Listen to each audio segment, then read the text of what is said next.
नमस्कार। आकाशवाणी से प्रस्तुत है समाचार संध्या।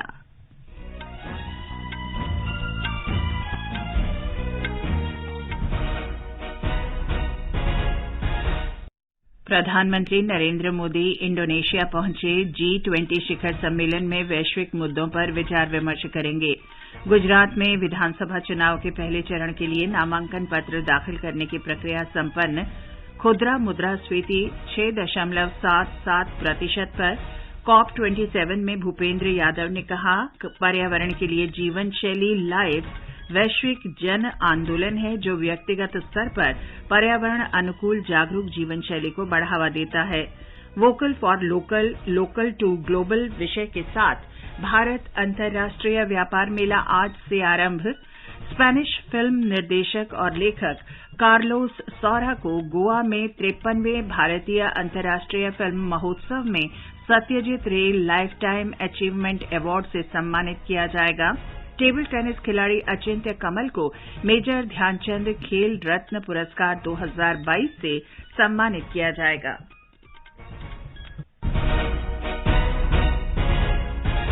समाचार संध्या के साथ मैं चंद्रिका जोशी। प्रधानमंत्री नरेंद्र मोदी बाली में 17वें G20 शिखर सम्मेलन में भाग लेने के लिए 3 दिन की यात्रा पर इंडोनेशिया पहुंच गए हैं। सम्मेलन के दौरान G20 देशों के नेता वैश्विक मुद्दों पर व्यापक विचार विमर्श करेंगे।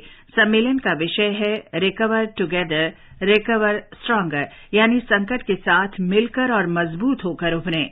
सम्मेलन के एजेंडा के अनुसार खाद्य और ऊर्जा सुरक्षा, स्वास्थ्य और डिजिटल परिवर्तन पर 3 कार्य सत्र आयोजित होंगे। G20 शिखर सम्मेलन के दौरान इस समूह के नेता 16 नवंबर को बाली में मैंग्रोव वन देखेंगे। शिखर सम्मेलन के बीच प्रधानमंत्री श्री मोदी G20 नेताओं के साथ कई द्विपक्षीय वार्ता करेंगे और भारत की G20 प्राथमिकताओं के बारे में जानकारी देंगे।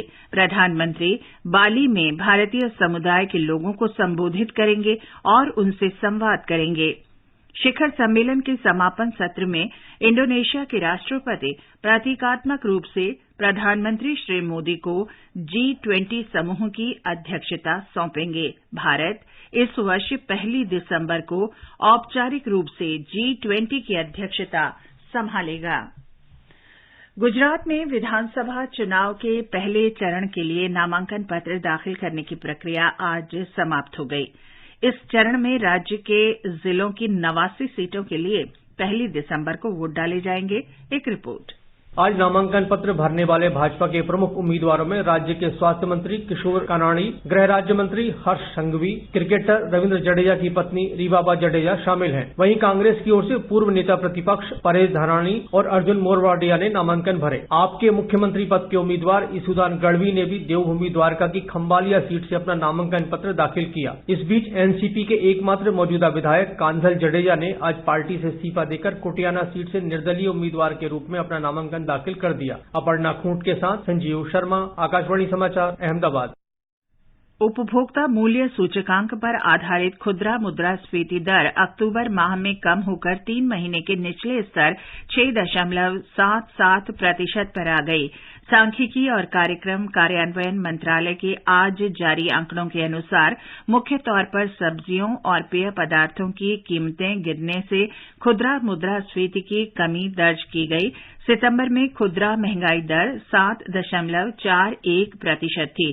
खाद्य पदार्थों की महंगाई दर पिछले महीने की 8.41% के मुकाबले अक्टूबर में 7.04% रही। केंद्रीय पर्यावरण, वन और जलवायु परिवर्तन मंत्री भूपेंद्र यादव ने आज मिस्र में COP27 सम्मेलन से अलग प्रयास से प्रभाव तक, विवेकहीन उपयोग से विवेकपूर्ण उपयोग तक पहल की शुरुआत की। ये पर्यावरण, वन और जलवायु मंत्रालय तथा संयुक्त राष्ट्र विकास कार्यक्रम का संग्रह है। इसे COP27 में भारतीय मंडप में आयोजित लाइफ यानी पर्यावरण के लिए जीवन शैली की परिकल्पना की समझ पर आधारित कार्यक्रम के दौरान शुरू किया गया। इस अवसर पर आयोजित कार्यक्रम में श्री यादव ने कहा कि जलवायु परिवर्तन से संयुक्त लड़ाई में विश्व महत्वपूर्ण मोड़ पर है, जिसके लिए न केवल सरकार बल्कि सभी संबंधित पक्षों और प्रत्येक व्यक्ति के योगदान की आवश्यकता है। मिशन लाइफ के बारे में श्री भूपेंद्र यादव ने कहा कि ये वैश्विक जन आंदोलन है जो व्यक्तिगत स्तर पर पर्यावरण अनुकूल जागरूक जीवन शैली को बढ़ावा देता है। उच्चतम न्यायालय ने कहा है कि जबरन धर्मांतरण बहुत गंभीर मुद्दा है। न्यायालय ने कहा कि धर्म परिवर्तन से नागरिकों की अंतरात्मा की स्वतंत्रता के साथ साथ देश की सुरक्षा भी प्रभावित हो सकती है। न्यायमूर्ति एमआर शाह और हेमा कोहली की पीठ ने सॉलिसिटर जनरल तुषार मेहता से कहा कि वे प्रलोभन देकर धर्मांतरण पर अंकुश लगाने के उपायों के बारे में बताएं। शीर्ष न्यायालय ने सरकार से भी इस पर रोक लगाने के लिए कदम उठाने और गंभीर प्रयास करने को कहा है। उच्चतम न्यायालय ने ये व्यवस्था अधिवक्ता अश्विनी कुमार उपाध्याय की उस याचिका पर सुनवाई के दौरान दी जिसमें उन्होंने धमकी या उपहार देकर और मौद्रिक लाभों के माध्यम से धोखा देकर धर्मांतरण करने पर रोक लगाने के लिए केंद्र और राज्य सरकारों को कड़े कदम उठाने का निर्देश देने की मांग की है। ये समाचार हमारी वेबसाइट newsonair.com/हिंदी और हमारे mobile app news on AIR पर भी उपलब्ध हैं।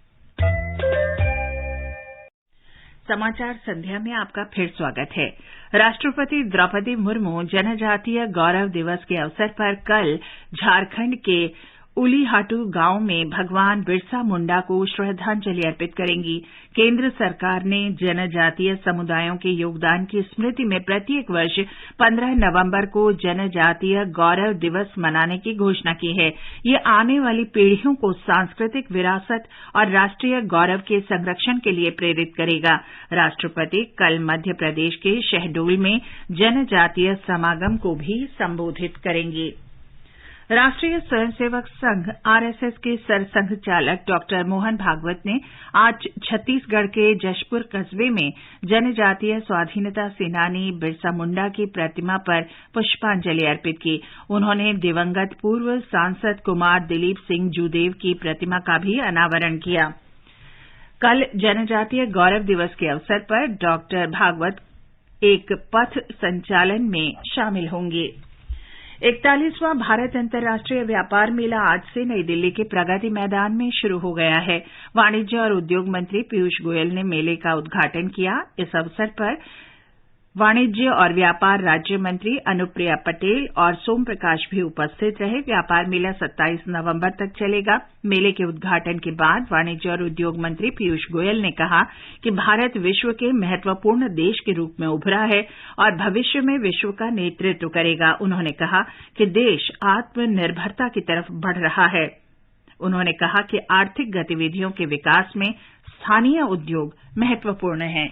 भारत ने गत 8 साढ़े 8 वर्षों में अर्थव्यवस्था को मजबूत बनाने के लिए फाउंडेशन बनाई। आज उसका परिणाम है कि जब पूरी दुनिया में उथल पुथल है, भारत एक ऐसा देश है जहां अमन शांति भी है, विकास भी हो रहा है, अर्थव्यवस्था भी आगे बढ़ रही है। जो माननीय प्रधानमंत्री मोदी जी ने अर्थव्यवस्था को मजबूत करने के कई सारे कार्यक्रम लिए, उसी के कारण आज भारत एक ब्राइट स्पॉट उभर रहा है।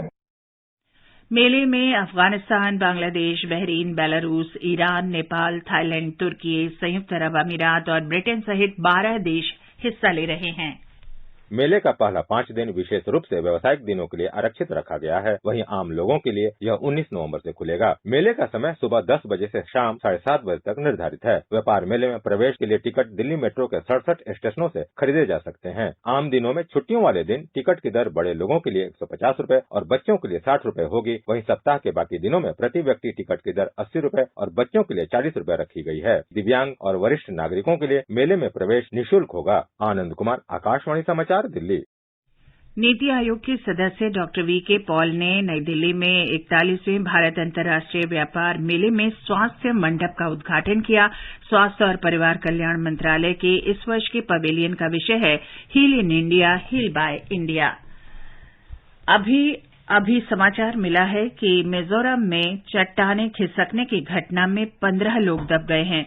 आज दोपहर बाद हथियाल जिले के मऊदराह गांव के निकट भूस्खलन की इस घटना में कुछ लोगों के मारे जाने की आशंका है। ये समाचार आकाशवाणी से प्रसारित किए जा रहे हैं। ताजा समाचार जानने के लिए आप हमारे Twitter handle @AIR News Hindi को फॉलो कर सकते हैं। ये आकाशवाणी है। स्पेनिश फिल्म निर्देशक और लेखक कार्लोस सौरा को गोवा में 53वें भारतीय अंतर्राष्ट्रीय फिल्म महोत्सव में सत्यजीत रे लाइफटाइम अचीवमेंट अवार्ड 2022 से सम्मानित किया जाएगा। सूचना और प्रसारण राज्य मंत्री एल मुरुगन ने आज नई दिल्ली में ये जानकारी दी। उन्होंने फिल्म महोत्सव से पहले संवाददाता सम्मेलन में बताया कि इस बार अंतर्राष्ट्रीय खंड एक महत्वपूर्ण और विशेष रूप से ध्यान केंद्रित किए जाने वाला खंड है। उन्होंने बताया कि समारोह में प्रदर्शन के लिए 180 से अधिक फिल्मों का चयन किया गया है। आकाशवाणी का समाचार सेवा प्रभाग आज रात हिंदी और अंग्रेजी में फोन इन कार्यक्रम पब्लिक स्पीक में विश्व मधुमेह दिवस पर नई दिल्ली के अखिल भारतीय आयुर्विज्ञान संस्थान में प्रोफेसर और एंडोक्रोनोलॉजी विभाग के प्रमुख डॉक्टर निखिल टंडन के साथ चर्चा करेगा। ये कार्यक्रम रात 9:30 बजे से FM गोल्ड और अतिरिक्त मीटरों पर सुना जा सकता है। राष्ट्रीय खेल पुरस्कारों की घोषणा कर दी गई है। टेबल टेनिस खिलाड़ी अचिंत शरद कमल को खेल रत्न पुरस्कार के लिए चुना गया है। युवा मामले और खेल मंत्रालय ने आज इन पुरस्कारों की घोषणा की। अर्जुन पुरस्कार के लिए 25 खिलाड़ियों को चुना गया है। खेल प्रशिक्षकों का पुरस्कार द्रोणाचार्य, 5 और 3 कोच को लाइफ टाइम श्रेणी में पुरस्कृत किया जाएगा। 4 खिलाड़ियों को ध्यानचंद पुरस्कार दिया जाएगा। राष्ट्रपति द्रौपदी मुर्मू 30 नवंबर को ये पुरस्कार प्रदान करेंगी। भारतीय प्रशासनिक सेवा के वरिष्ठ अधिकारी गौरव द्विवेदी को प्रसार भारती का मुख्य कार्यकारी अधिकारी CEO नियुक्त किया गया है। राष्ट्रपति द्रौपदी मुर्मू ने चयन समिति की सिफारिश के बाद उन्हें नियुक्त किया। लोकसभा अध्यक्ष ओम बिरला ने आज पंडित जवाहरलाल नेहरू की जयंती के अवसर पर संसद भवन के केंद्रीय कक्ष में उनके चित्र पर पुष्पांजलि अर्पित की।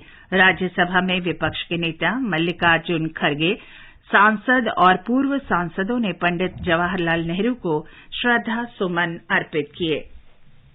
श्रीलंका के राष्ट्रपति रानिल विक्रमसिंघे ने आज संसद में बहुप्रतीक्षित वर्ष 2023 का वार्षिक बजट प्रस्तुत किया। वित्त मंत्री के रूप में ये उनका पहला बजट था। बजट का उद्देश्य खर्च में कटौती और अंतर्राष्ट्रीय स्तर पर प्रतिस्पर्धी कार्यबल बनाने के उपायों के माध्यम से सतत आर्थिक विकास की दिशा में काम करना है। श्री रानिल विक्रमसिंघे ने कहा कि पिछले कुछ महीनों में आर्थिक कठिनाइयां कुछ कम हुई हैं और विदेशी मुद्रा भंडार में सुधार हुआ है। और अब आर्थिक जगत की खबरों के साथ हैं विशाल शर्मा। बंबई शेयर बाजार का संवेदी सूचकांक आज 171 अंक फिसलकर 61,624 पर बंद हुआ। नेशनल स्टॉक एक्सचेंज का निफ्टी भी 21 अंक के नुकसान से 18,329 पर आ गया। मल्टी कमोडिटी एक्सचेंज पर दिसंबर अनुबंध के सोने का वायदा मूल्य 52,455 रुपए प्रति 10 ग्राम पर चल रहा था। दिसंबर अनुबंध वाली चांदी भी 61,885 रुपए प्रति किलोग्राम के स्तर पर कारोबार कर रही थी। और अंतर्राष्ट्रीय बाजार में ब्रेंट कच्चे तेल का वायदा भाव $95.50 प्रति बैरल के आसपास रहा। भारत और फिनलैंड द्विपक्षीय और वैश्विक हित के कई क्षेत्रों में परस्पर सहयोग को नए स्तर पर ले जाने पर सहमत हुए हैं। विज्ञान, प्रौद्योगिकी और नवाचार के क्षेत्र में दोनों देशों के बीच द्विपक्षीय सहयोग के लिए आज नई दिल्ली में फिनलैंड के शिक्षा और संस्कृति मंत्री ने केंद्रीय विज्ञान और प्रौद्योगिकी मंत्री डॉक्टर जितेंद्र सिंह से भेंट की। फिनलैंड ने कोविड महामारी के प्रबंधन के लिए प्रधानमंत्री मोदी और टीकों का विकास तथा देशवासियों का टीकाकरण सुनिश्चित करने के लिए भारत सरकार के प्रयासों की सराहना की। और अंत में मुख्य समाचार एक बार फिर। प्रधानमंत्री नरेंद्र मोदी इंडोनेशिया पहुंचे। G20 शिखर सम्मेलन में वैश्विक मुद्दों पर विचार विमर्श करेंगे। गुजरात में विधानसभा चुनाव के पहले चरण के लिए नामांकन पत्र दाखिल करने की प्रक्रिया संपन्न। खुदरा मुद्रास्फीति दर 6.77% पर। COP27 में भूपेंद्र यादव ने कहा, पर्यावरण के लिए जीवन शैली लाइफ वैश्विक जन आंदोलन है जो व्यक्तिगत स्तर पर पर्यावरण अनुकूल जागरूक जीवन शैली को बढ़ावा देता है। Vocal for local, local to global विषय के साथ भारत अंतर्राष्ट्रीय मेला आज से आरंभ हुआ। स्पेनिश फिल्म निर्देशक और लेखक कार्लोस सौरा को गोवा में 53वें भारतीय अंतर्राष्ट्रीय फिल्म महोत्सव में सत्यजीत रे लाइफ टाइम अचीवमेंट अवार्ड से सम्मानित किया जाएगा। इसके साथ ही समाचार संध्या का ये अंक समाप्त हुआ।